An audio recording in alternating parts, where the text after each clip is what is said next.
In a city that never sleeps, filled with skyscrapers, fast cars, and people chasing time, there lived two men, one who had everything and one who had nothing. But it was the man with nothing who gave the greatest gift. David Wallace, 42 years old, a self-made tech millionaire in New York City.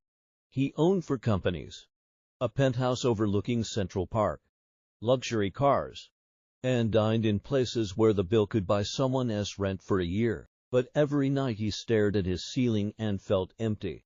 His success was loud, but his soul was quiet. He had no friends he could trust, no family who called without asking for money.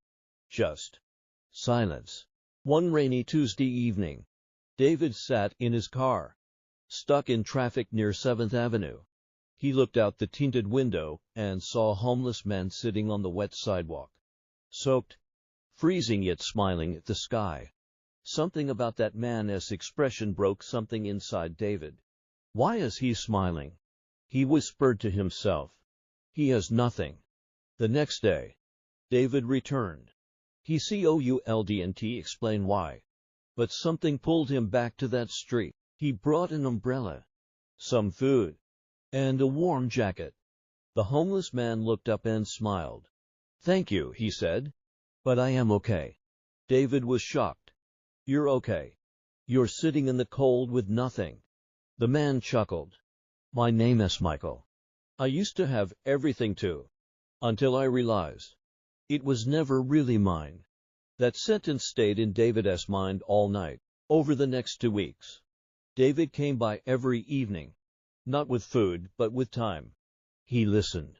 Michael had once been a literature professor, a father, a husband.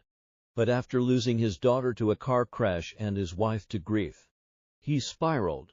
He lost his home, his job, and eventually his will to try. But then, on a freezing night years ago, someone gave him a blanket and said, "Your story isn't over yet." That one sentence changed everything. Michael started writing again. He kept a journal. He helped other homeless people find shelters.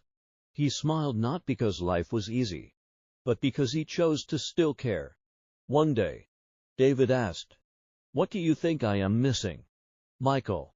Michael looked at him and said something David never forgot.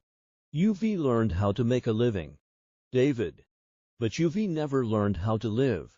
That night, David went home and stared at the mirror for hours. The man looking back at him wasn't happy, he was tired. The next morning, David made a decision. He called his board and stepped down as CEO. He started a non-profit organization, The Second Story, to help the homeless rebuild their lives. He invested millions, not in stocks, but in people. And Michael, he became the first person David hired. He now runs writing workshops at shelters, helping others rediscover their voice. 2 men, one with wealth, one with wisdom, both broken, both healing. One changed the world with money, the other with a smile. Sometimes, the greatest teachers live on sidewalks, not in classrooms. And sometimes, the richest people don't live in penthouses, but in hearts. If this story touched your heart, share it with someone who has forgotten how powerful kindness can be. Subscribe for more stories that remind us of what truly matters.